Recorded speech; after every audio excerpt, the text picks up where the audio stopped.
Hello everybody and welcome to this week's Markets to Watch from Smack the Markets for week commencing the 28th of September. So as we start off another week, again it's another relatively quiet front on the fundamental news calendar, but things do liven up towards the end of the week where we've got that famous non-farm payroll numbers coming out, sure to create a bit of activity. Having said that, in the meantime, we've got the final round of Brexit negotiations kicking off this week. We've also had virus numbers increasing over the past few days, and so particularly over the weekend, and that's also impacting on further lockdowns across the UK and Europe as well. And if we need anything more interesting to read, we've always got Mr. Trump's tax returns to keep us amused as well.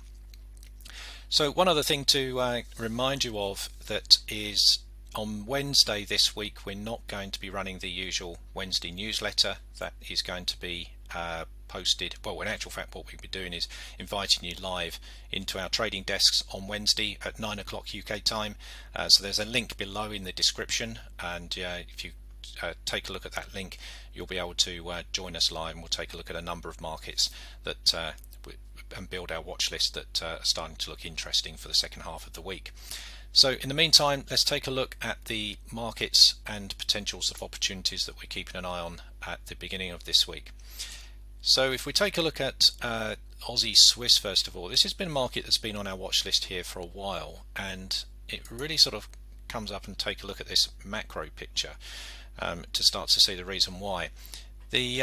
The market's in the context of a short trend here. We've had this big powerful move after the big sell-off, and now prices sort of coming back down on top of this sort of level around the 65 area here. Getting a significant break underneath here does sort of open up the market from a technical perspective to possibly getting down to testing that 60 level or even that sort of 55 level to the short side. Now, taking a look at this as we come down the time frames, you can see on the weekly chart the market is now been testing this lower level here a number of times. We've tried to rally higher, failed to rally higher and sort of break out above the highs, and now we're coming back down to sort of retest the lows again. Indicators starting to look a little bit more sort of sideways to bearish here as well. So again, I'm looking at significant weakness underneath this level. This could open up a number of orders here to the short side. So again, if we take a look at this on the daily time frame, you can see the picture here in a bit more detail from a technical perspective. The market is in the moment in the context of a short trend on the daily time frame. If we do get some breaks underneath here, then we'll certainly be looking at sort of positions here to the short side on this market. Sticking to the Forex side of things, if we also come and take a look at dollar CAD, this is a market that we're fairly interested in for the long side. Again, if we take a look at this on the weekly chart, you can see that the market has really had quite a turnaround here, and as it sort of bounced off that 130 area, and it's more significantly broken through the level here last week where the market had been sort of contained within this sort of lower structure here for a while. Now we've got through this potential sort of resistance. This area is going to find support if the market sort of does pull back to this area, and I think even on that point there is still significant sort of distance to the long side where we could be looking for a fairly sort of easy pullback.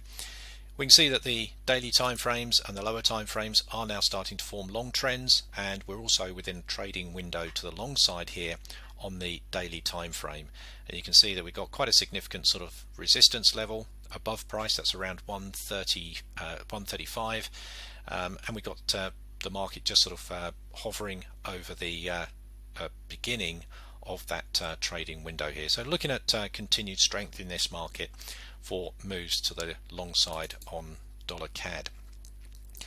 Now if we come and take a look at gold, we can see that gold has been looking rather weak here for a while. The market has, in fact, if we have a look at this on the weekly chart, the market has had a very sort of powerful move, and then we've had this sort of like pullback, and the question is, I think, is where is the market going to pull back to? I do believe that this market will be seeing much stronger gold prices towards the end of this year and into next year, but when we're looking at positioning, we want to be getting positioned at fair value areas and potential sort of turning points. So where's the potential sort of turning point here? And I think, you know, the market is possibly not too far away, but we've got these sort of significant support structures around the sort of 18 and just above that 18 level. If we have a look at this on the daily time frame, you can see a little bit more detail here. So you can see that price action at the moment is within a trading window, so there's not a lot of support or structure there to hold the market up from a technical perspective, but we do have technical levels coming in at around 1.828 down to the 1.8 area, where these levels have been key support and resistance a number of times. So I think before the market starts to get a move higher, we're going to be focusing on opportunities here. Certainly if we see more weakness, down to 1828 and down to the 1800 area. So around here we'll be looking at key support. Could be areas for positioning to the long side if we see a turnaround there. If we take a quick look at the Dow here, now the index markets are starting to look rather bullish. Past couple of trading sessions we've had a good move to the long side, and particularly off a technical level, which is around the 26,600 price point, which we'll see on the lower time frames. The key level here though on the weekly chart is that 27,000 level, and I spoke about this a number of times. The market interestingly crashed through there last week. It couldn't hold underneath it, and now this week we're starting the week with support on top of the sitting on top of the 27,000 support. So I think we've got a key price structure here, and the big question here is if the market actually takes out 27 again, then we're going to see some, I think, significant weakness here. I think the market will easily get down to 26,000 in the near term, and that will certainly be the move that we'll be looking for. If the market can find support here at 27, then I think we could be starting to see maybe a bit of a move up here to 28, possibly even to target 29,000. And the places where we'll start to look for this will be on the mid to lower time frames. If we have a look at this on the daily, you can see our 26,600 here, where the market has tested a few times. Just really found key support here now. Above price, we've got again, we're in a trading window from 27.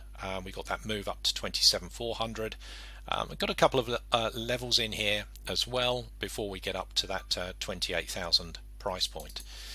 So at the moment we're looking at intraday opportunities on the index markets in between those trading windows to the long side. Some of those key markets there on Forex markets, and also gold to the short side. So just to remind you, if we come back to the slide here, on Wednesday we're not going to be running the newsletter as normal, but you're all welcome to join us for a live market stream where we'll be taking a look at the live markets. Well, a number of live markets. We'll probably be on take a 20 to 30 minutes to have a thorough scan through the markets and pick the best opportunities for our watch list going into the second half of the week. Hope it helps, and certainly look forward to joining you on Wednesday. Bye for now.